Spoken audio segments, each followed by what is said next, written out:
이 시간 우리에게 주신 하나님의 말씀은 시편 119편 89절에서 96절까지의 말씀이 되겠습니다. 시편 119편 89절에서 96절까지의 말씀, 우리 한 절씩 함께 교독하겠습니다. 여호와여, 주의 말씀은 영원히 하늘에 굳게 솟아오며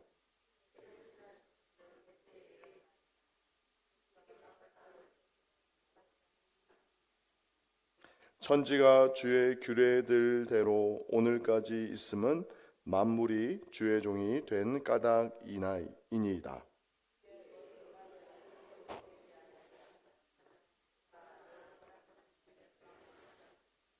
내가 주의 법도들을 영원히 잊지 아니하오니 주께서 이것들 때문에 나를 살게 하심이니이다.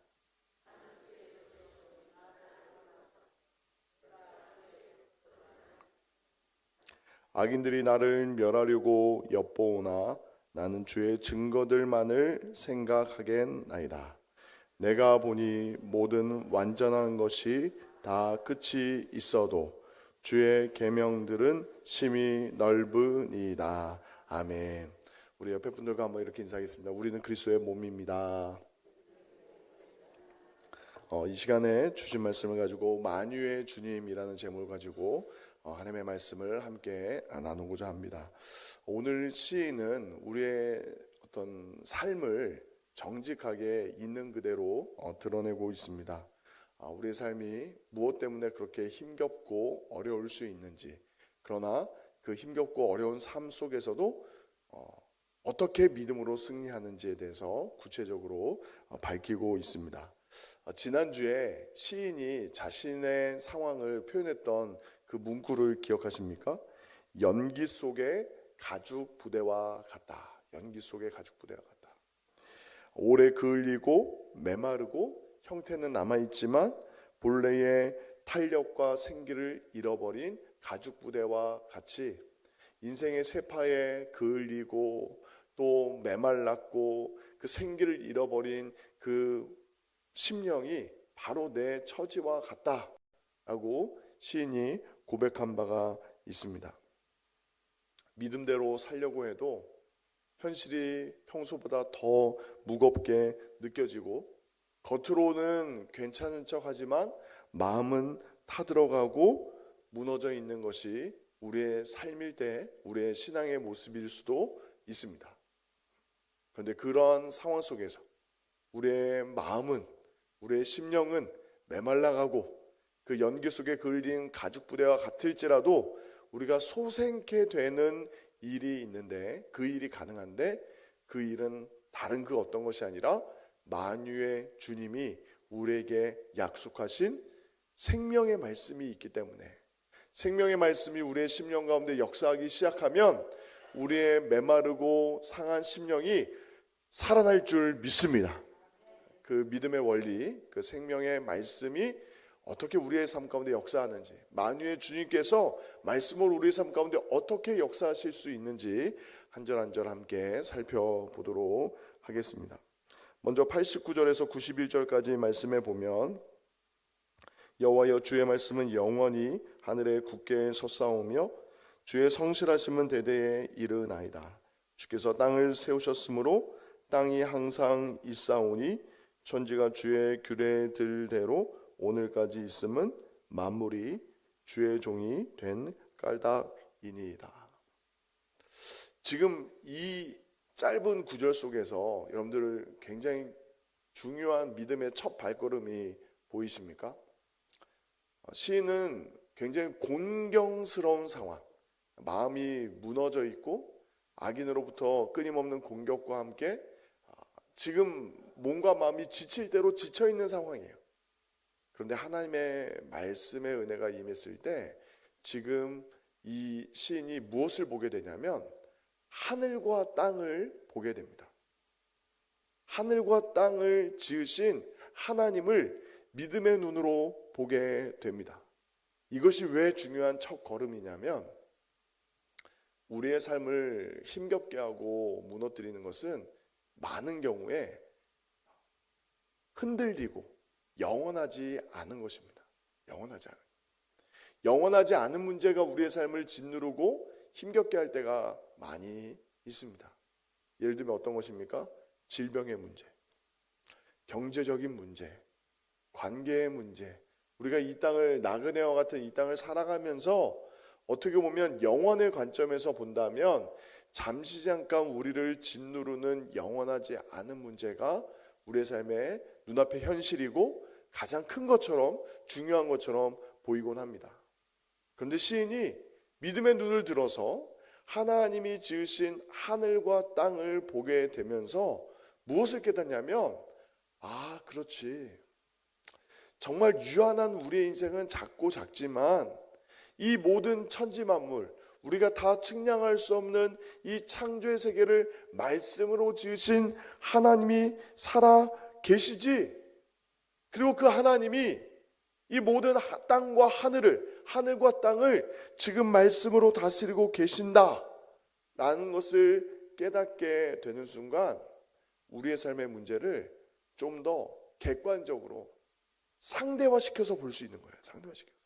어떤 상대입니까?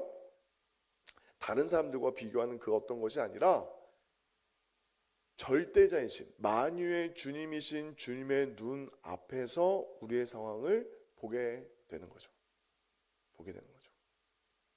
어린아이가 자기가 볼 때는 너무 무거운 짐이에요. 그런데 아빠나 엄마가 번쩍 들어올릴 때가 있습니다. 청년의 때에 또는 신혼부부일 때에 경제적으로 어떤 큰 문제가 있을 때 본인이 감당하기 너무 힘들 때가 있어요. 그런데 누군가 도와주면 금방 일어서는 경우들이 있습니다. 하물며 살아계신 하나님, 하늘과 땅을 말씀으로 창조하시고 지금도 다스리시는 우리가 측량하지 못할 정도로 크고 놀라우신 그 하나님이 지금 우리와 함께 계시고 우리 가운데 지금도 말씀으로 역사하고 계시는 줄 믿습니다. 우리가 그것을 깨달을 때 회복이 시작되는 거예요. 무엇이 영원한지, 무엇이 크고 놀라운지, 무엇이 우리의 삶에 진정 더 중요하고 우리가 끝까지 붙잡아야 될지를 하늘과 땅을 믿음의 눈으로 보면서 비로소 시인은 깨닫게 된 거죠. 저 크고 넓은 하늘, 저 드넓게 펼쳐진 땅보다 우리의 삶은 참 작고 작은 것인데 이 모든 크고 넓은 하늘과 땅과 그 바다를 다스리신 하나님이 지금 살아계시는구나. 바라건대 지금 여러분들의 삶을 짓누르고 무겁게 하는 그 어떤 문제보다 더 크신 하나님을, 만유의 주님을 믿음의 눈으로 볼 수 있는 저와 여러분이 되시기를 예수님의 이름으로 축원드립니다. 그리고 92절에 시인은 이어서 이렇게 고백합니다. 주의 법이 나의 즐거움이 되지 아니하였다면 내가 내 고난 중에 멸망하였으리이다. 지금 시인이 하나님의 말씀이 나의 삶의 즐거움이 되었습니다 라고 이야기합니다. 그냥 하나님의 말씀을 단순히 어떤 깨달음, 지식, 교리로 이해하는 것이 아니라, 물론 하나님이 어떤 분이신지 우리가 논리 정연하게 잘 체계적으로 이해하고 정리할 필요가 있습니다. 그런데 하나님을 아는 지식은 그보다 더 깊은 의미를 담고 있습니다. 저를 한번 따라해 보시겠습니까? 하나님을 인격적으로 아는 것. 여러분들이 혹시 잘 아는 운동선수 이름 누가 있습니까? 축구를 좋아하시는 분들은 손흥민 선수를 생각할 수 있고, 또 야구하면 이 대구 지역의 유명한 옛날 이만수, 지금은 선수라고 하기보다는 감독을 또 생각하실 수도 있고, 또 좀 젊은이들도 이해할 수 있을 이승엽 같은 선수들에 대해서 많은 기록들과 심지어는 그분들의 사생활까지도 우리가 이야기할 수 있을지 모르겠습니다. 그것은 정보죠. 정보. 누구에 대하여 우리가 샅샅이 많은 정보를 알 수 있지만 하나님에 대하여서 우리가 그 정보를 수집하기 위해서 하나님의 말씀을 가까이 하는 것이 아닙니다. 하나님을 아는 것이죠. 우리가 누구를 안다라고 이야기할 때 그 사람에 대한 정보만을 아는 것이 아니라 뭐 어떤 전화번호나 집 주소지나 어떤 직업이나 취미나 뭐 각종 사생활에 대한 많은 정보를 알고 있는지에 대한 여부를 묻는 것이 아니라 특별히 성경에서 안다라고 이야기할 때는 단도직입적으로 그 사람이 너를 아냐는 거예요. 너를 아냐. 근데 이 질문에 대해서 우리가 하나님을 안다라고 힘있게 말할 수 있는 것은 하나님이 우리 한 사람 한 사람을 그 이름뿐만 아니라 그 마음 깊은 곳까지 알고 살피시는 줄 믿습니다. 그래서 그 암 속에서 지금 시인은 고백하는 거예요. 하나님의 말씀이 나의 즐거움이 되었습니다. 이 고난 중에서 다른 사람들은 다 내 형편을 몰라줄지라도 하나님은 나의 아픔과 고통과 이 삶의 형편을 다 아시기에 그 말씀이 살아계신 하나님이 나의 위로가 되었습니다. 하나님의 말씀 때문에 내가 살았습니다 라고 이야기하는 거죠. 하나님의 말씀이 내 영혼의 기쁨이 되면 시련은 끝이 아니라 축복의 시작이 되는 줄 믿습니다. 하나님의 말씀이 내 영혼의 기쁨이 되면 그 광야의 자리는 결코 버려진 땅이나 소외된 지역이 아니라 살아계신 하나님을 만나는 축복의 장소가 되는 줄 믿습니다. 지금 여러분들의 삶이 광야와 같고 깊은 수렁과 같을지라도 하나님의 말씀, 만유의 주님의 말씀이 임하기만 하면 그곳은 하나님의 나라, 천국과 같은 새로운 삶의 자리로 변화될 줄 믿습니다. 제가 그 송정교회 이제 부임했을 때 송정교회를 표현하는 많은 표현들이 있는데 그 중에 가장 참 마음에 공감이 되고 또 그렇게 되기를 바라고 또 기도하게 된 것은 말씀과 행복이 넘치는 송정교회. 말씀과 행복이 넘치는 송정교회. 바라건대 여러분들의 가정이 우리 사랑하는 송정교회가 살아계신 하나님 그 만유의 주님의 말씀으로 인하여서 생명과 행복이 넘치는 공동체가 되기를 예수님의 이름으로 축원드립니다. 그리고 그 말씀은 어떻게 우리의 삶 가운데 역사합니까? 93절 말씀을 우리 한 목소리로 같이 한번 읽겠습니다. 시작. 내가 주의 법도들을 영원히 잊지 아니하오니 주께서 이것들 때문에 나를 살게 하심이니이다. 아멘. 지금 이 하나님의 말씀이 그냥 나를 심폐소생술처럼 응급처치처럼 건져내는 정도가 되는 게 아니에요. 그 말씀이 나를 살리셨고 지금 그 말씀이 나를 살게 합니다라는 거죠. 살게 합니다. 마치 꽃을 화병에 꽂고 그 화병에 물을 넣어준 잠시 잠깐 생기가 있을 수 있도록 물을 넣어두는 정도가 아니라 하나님이 우리에게 말씀을 주셨다. 말씀으로 우리의 삶 가운데 역사하신다라는 것은 시냇가에 심은 나무가 시절을 쫓아 열매를 맺은 같이 그 잎사귀가 마르지 않같이 하나님의 생명에 깊이 뿌리 내려서 그 생명 안에 거하는 거죠. 포도나무의 비유처럼 내가 너희 안에 너희가 내 안에 거하면 많은 열매를 맺을 것이다 라고 우리 주님 말씀하시는 것처럼 우리의 선한 목자 되신 주님께서 내가 너희에게 온 것은 너희로 하여금 생명을 얻게 하고 더 풍성히 얻게 하려는 것이라 말씀하신 그 주님이 지금 그 말씀으로 우리의 삶 가운데 역사하고 계시는 줄 믿습니다. 그리고 그 말씀이 우리를 살릴 뿐만 아니라 우리를 결국 구원에 이르게 합니다.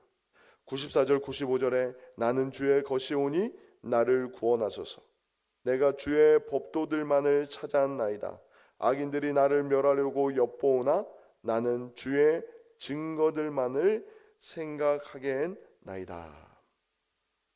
근데 여기서 구원이라는 의미를 우리가 조금 더 폭넓게 생각하고 또 우리가 간절히 사모하는 마음으로 이제 기도해야 되는데, 단순한 문제 해결을 지금 이야기하는 것이 아닙니다.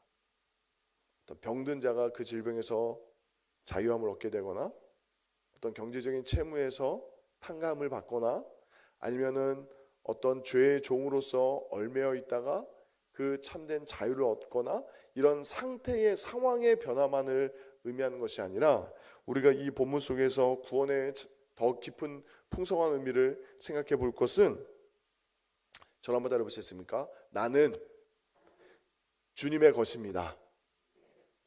할렐루야.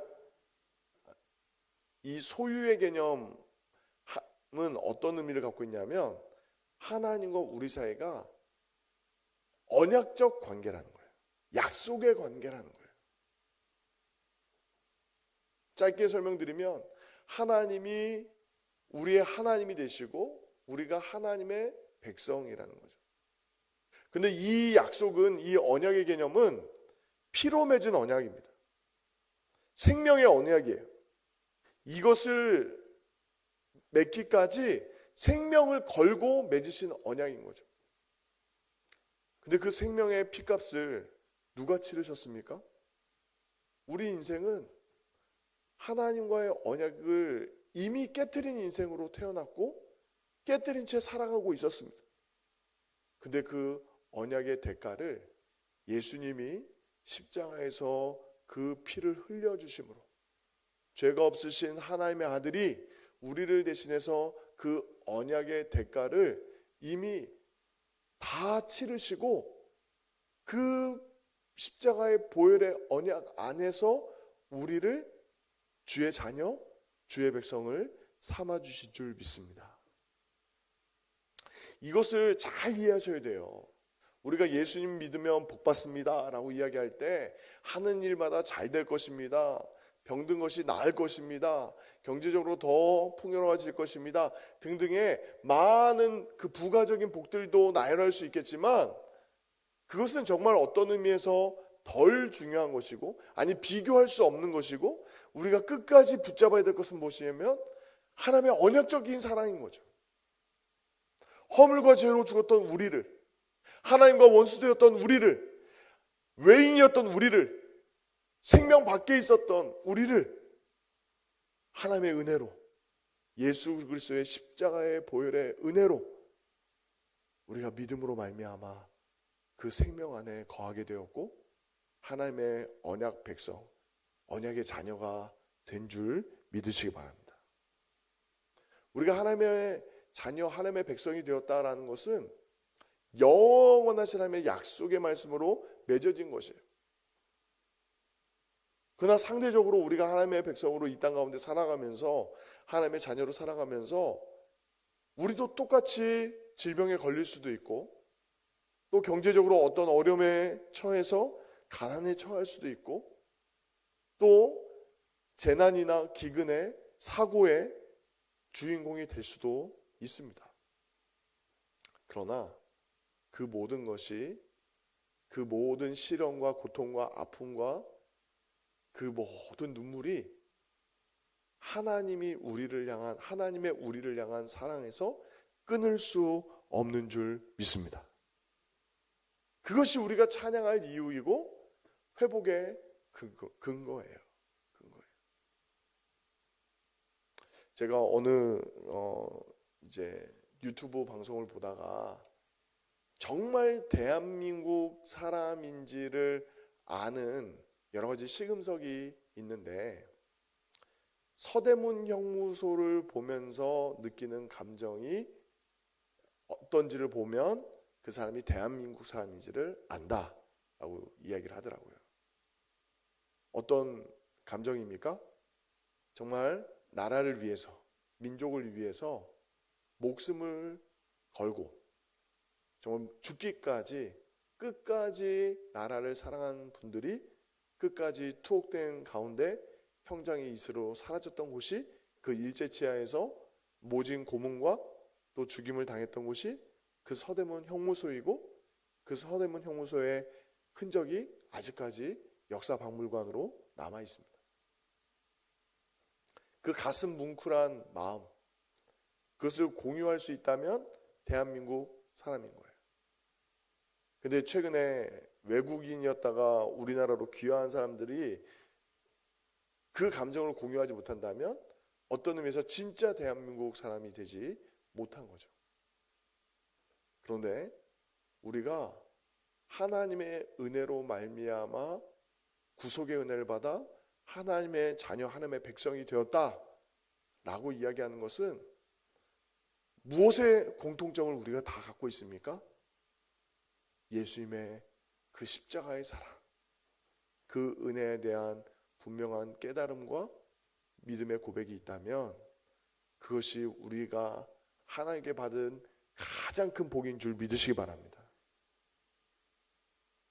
그 은혜 안에서, 하나님의 그 언약적 관점 안에서 우리가 하나님의 말씀을 대할 때에 비로소 오늘 이 시편의 본문의 의미도 더 명확하게 깨달아지는 거죠. 지금 오늘 본문에 보면 시인의 현장은 악인들이 나를 멸하려고 엿보는 상황입니다. 지금도 위협이 계속되고 있고 공격이 계속되고 있고 삶의 문제와 어려움은 다 사라지지 않은 광야와 같은 현실이에요. 그런데 지금 시인이 살만한 것은, 시인이 그 마음의 즐거움과 기쁨과 감사와 행복과 평안이 멈추지 않는 것은 내가 누구인지를 깨달았기 때문에 그래요. 나는 주의 것입니다. 나는 정말 하나님의 자녀입니다. 하나님의 언약적 백성 안에 있습니다. 비록 우리의 삶은 푸른 꽃은 시들고 푸른 마르나 주의 약속의 말씀은 영원합니다 라는 그 이사야의 고백처럼 하나님의 말씀, 그 영원한 생명의 말씀이 내 안에 있고 영원하신 하나님이 나를 떠나지 않으시며 나와 함께 하신다면 나는 이미 승리했습니다 라는 믿음이 지금 이 시인의 고백인 것입니다. 예전에는 눈앞의 현실이 크게 보였다면 이제는 그 현실을 지금도 말씀으로 다스리시는 만유의 주 하나님이 더 크게 보이는 거죠. 예전에는 우리의 삶을 억누르는 현실의 소음이, 그 온갖 시끄러운 소리들이 내 마음을 흔들고 우리의 공동체를 흔들었다면 이제는 영원한 생명의 말씀이 우리의 심령과 우리의 삶을 움직이고 있기 때문에 그 안에 찬양과 기도가 넘쳐나는 것입니다.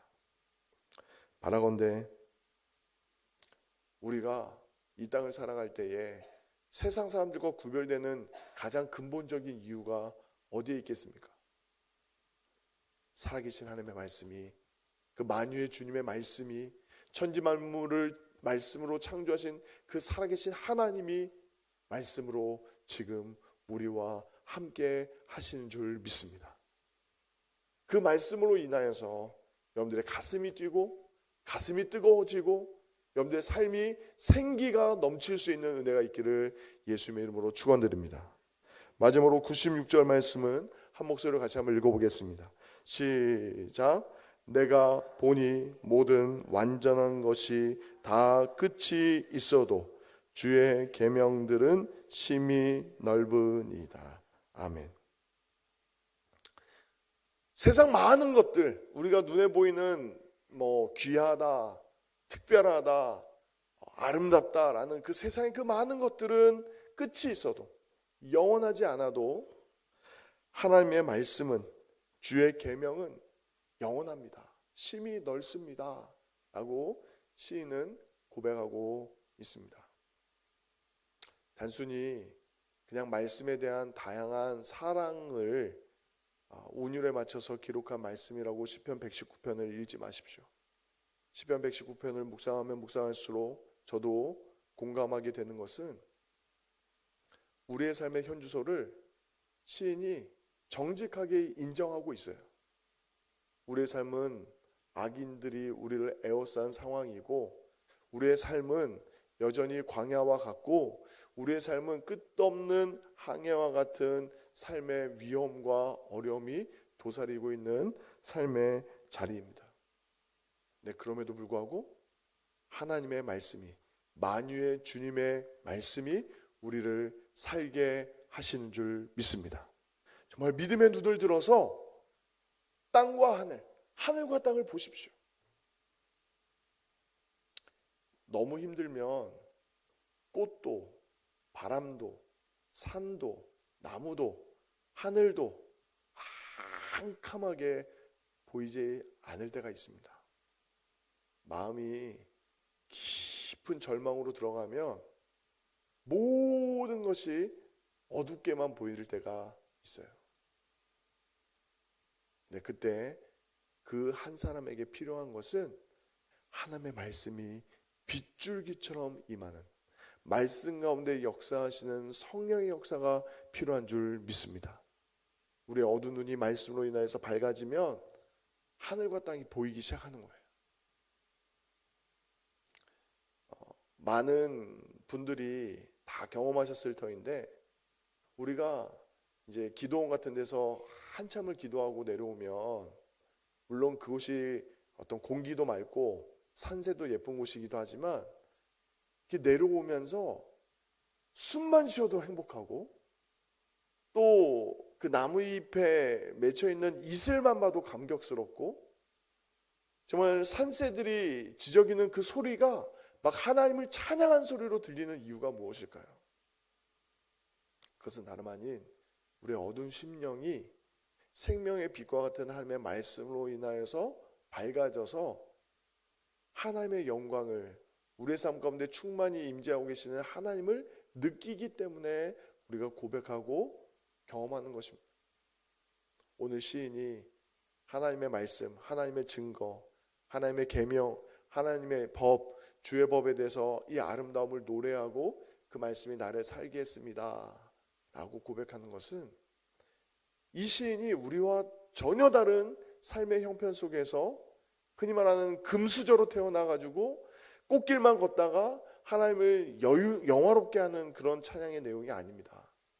우리와 똑같은 성정을 가진 삶의 고초와 아픔과 어려움을 겪고 있는 그 하나님의 사람이 그럼에도 불구하고 하나님의 말씀으로 인하여서 어떻게 하나님을 찬양하게 되었는지를 고백하고 있는 거예요.